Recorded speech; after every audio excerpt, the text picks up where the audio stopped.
आपल्या महानगरपालिकेच्या निवडणुका येत आहेत आणि कल्याण डोंबिवली महानगरपालिका जी आहे ही महानगरपालिका मुंबईच्या जवळच असणारी महानगरपालिका आहे आणि या ठिकाणी महायुतीमधून निवडणूक लढवावी अशा पद्धतीची आमची भूमिका आहे.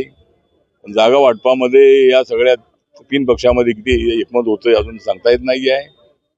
पण रिपब्लिकन पार्टी ऑफ इंडिया हा तसा भाजपचा हा अपूर्वीचा मित्र आहे. त्यामुळे भारतीय जनता पार्टीने आपल्या कोट्यातून आम्हाला जागा द्याव्यात अशा पद्धतीची आमची मागणी आहे. 20 जागांची यादी प्रल्हाद जाधव आमचे कल्याण डोंबिवलीचे अध्यक्ष त्यांनी बीजेपीच्या अध्यक्षांकडे दिलेली आहे. रवींद्र चव्हाण यांच्याशी आपण बोलणार आहोत आणि भारतीय जनता पार्टीने त्या ठिकाणी पुढाकार घ्यावा आणि शिवसेना, राष्ट्रवादी काँग्रेस आणि आरपीआयला सोबत ठेवावं अशा पद्धतीची आपली भूमिका आहे. आणि कल्याण डोंबिवलीचा महापौर जो आहे हा महायुतीचाच होणार या दृष्टिकोनातून आपल्याला प्रयत्न करणं अत्यंत आवश्यक आहे.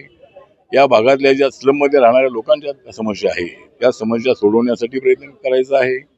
या ठिकाणी बेरोजगारांचे प्रश्न आहेत, हॉकरचे प्रश्न आहेत, या ठिकाणी इतर आपल्या महिलांचे प्रश्न आहेत, तरुणांचे प्रश्न आहेत. या सगळ्या प्रश्नांकडे लक्ष देणं अत्यंत आवश्यक आहे आणि त्यासाठी आज रिपब्लिकन पक्षाच्या कार्यकर्त्यांचा मी मेळावा या ठिकाणी ठेवलेला होता आणि आज या ठिकाणी मी सगळ्या कार्यकर्त्यांना आवाहन केलेलं आहे की आपण तयारीला लागायचं आहे.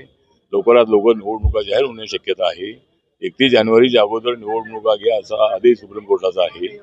त्यामुळं आपण कामाला लागा असं आपण त्यांना आवाहन केलेलं आहे. कल्याणचा महापौर होणार, मात्र शिवसेना आणि भाजपचा अंतर्गत वाद हा कल्याण डोंबिवलीमध्ये दिवसेंदिवस वाढत चाललाय. तर आपली भूमिका नेमकी काय असणार? मला वाटतं की कल्याण डोंबिवलीमध्ये भाजप शिवसेनेचा वाद वाढत चाललेला असला तर निवडणूक जवळ आल्यानंतर तो कमी होऊ शकेल आणि जर कदाचित काय अशा पद्धतीची युती झाली नाही तरी सुद्धा निवडणुकीनंतर आम्ही सगळे एकत्र येणार आणि या ठिकाणचा महापौर जो आहे हा महापौर हा महायुतीचा होणार याबद्दल आम्हाला शंका अजिबात नाही. त्यामुळं पाहूया काय होते ते, पण वाद मात्र चालू आहे, गोष्ट खरी आहे, पण ते वाद मिटतील अशी मला अपेक्षा आहे. पण या दोघांचा वाद राहिला, एकला चलोचा नारा दिला, मग आपल्या पक्षाची भूमिका असेल? आपण पण माझा पक्षाचा बीजेपी सोबत राहणारच आहे, कारण माझा पक्ष जो आहे तो पूर्वीपासून बीजेपी सोबत आहे आणि माननीय एकनाथ शिंदे आणि अजितदादा पवार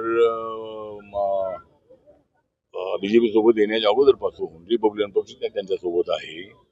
आता एवढे मोठे मित्र त्यांच्या बीजेपी सोबत आलेले असल्यामुळे रिपब्लिकन पक्षाच्या नावाची चर्चा होत नाही आहे. पण रिपब्लिकन पक्ष हा प्रामाणिकपणे बीजेपी सोबत आहे. नरेंद्र मोदींच्या विकासाच्या मुद्द्यावर आम्ही त्यांच्या सोबत आहोत आणि नरेंद्र मोदींच्या नेतृत्वाखाली देश अत्यंत उंच मारतो आहे.